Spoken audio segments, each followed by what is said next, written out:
The Sahara Desert, a place where even a lizard can die of heatstroke. Someone dug in the sand and found a fish. 18 meters long, taller than a 6-story building. A fish with 4 legs. Knees. Toes. Ankles. And around it, hundreds more, all from 40 million years ago. But these fish are just the top layer of the Sahara. The deeper you dig, the stranger things get. About 150 kilometers from Cairo, there's a place called Whale Valley. When 19th century explorers first walked in, they saw white pillars sticking out of the sand. They thought they were stone.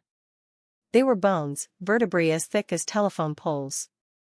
These whales had legs, not tiny useless stubs, but complete legs with knees and toes. Meaning whales didn't always live in the ocean. Their ancestors looked like wolves, running on land. Then something drove them back into the water. The legs slowly disappeared, but the evidence stayed in the bones. 40 million years ago, this wasn't a desert. It was the Tethys Sea, warm, shallow, full of mangroves. Then the African plate crashed into Europe. The seabed rose. The water receded. Swamp became desert. And the fossils got sealed in sand for 40 million years. But here's the second layer. In 1933, a French officer was patrolling in the Tassili Plateau in Algeria. He ducked into a canyon to escape the midday heat. When he looked up, he froze. The walls were covered in paintings, giant, colorful, incredibly detailed. Herds of cattle. Hunting scenes. Hippos. Elephants. Boats. Big sailing boats full of people. In the middle of the Sahara. Where there hasn't been water for thousands of years. Even stranger, there were figures that didn't look human. Round heads with no faces. Suit-like clothing. Antennas. 6 meters tall, floating in the air. People below reaching toward them.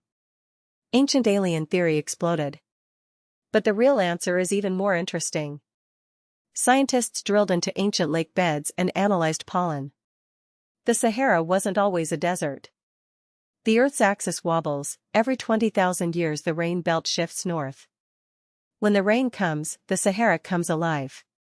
10,000 to 5,000 years ago, it was a grassland. There was a lake in the middle, Megachad, bigger than the Caspian Sea. People lived by the lake.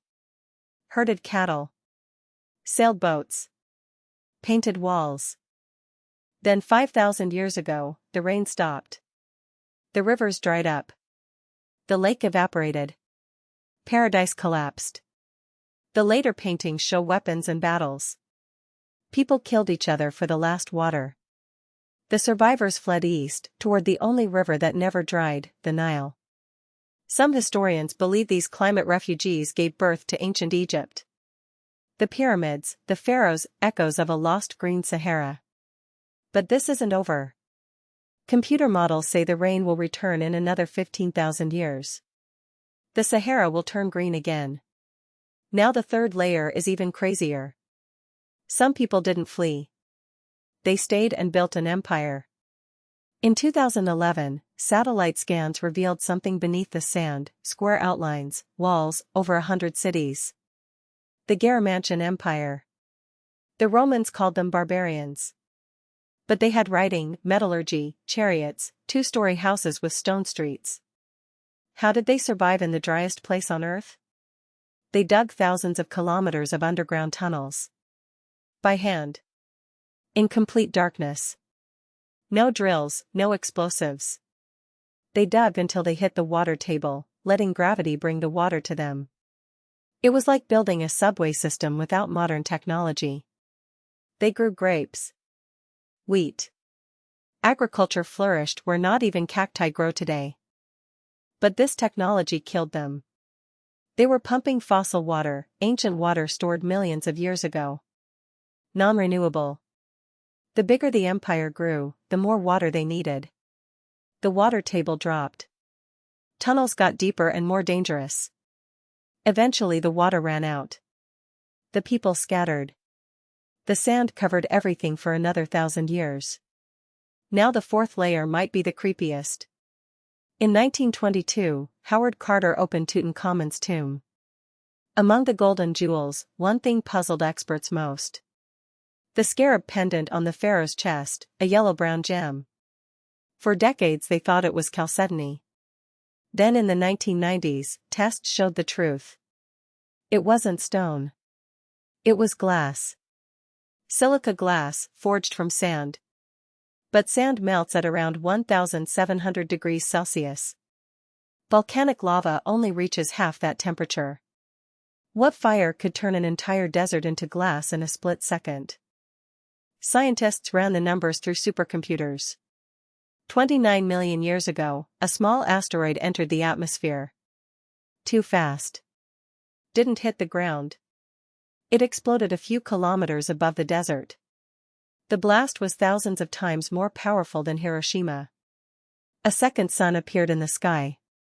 The heat wave hit the ground and turned hundreds of square kilometers of sand into liquid.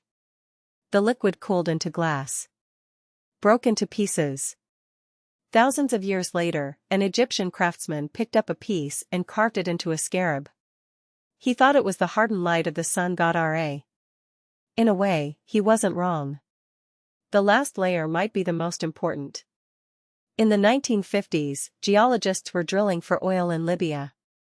Through hundreds of meters of sand. They expected black crude. What came up was water.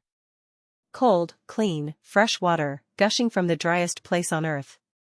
Beneath the Sahara lies the Nubian sandstone aquifer system, an underground ocean. 250,000 square kilometers of fresh water.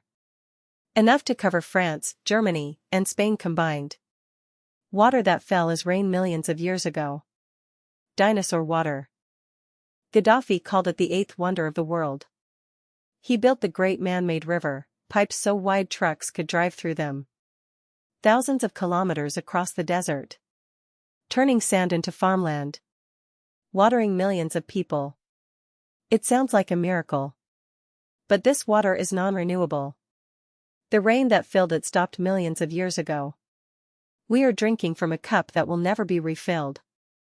Optimists say the water will last 500 years. Pessimists say 100. But one day, the tap will shut. The Sahara has buried fish. Buried paradise. Buried empires. Buried fire from the sky. It can bury anything.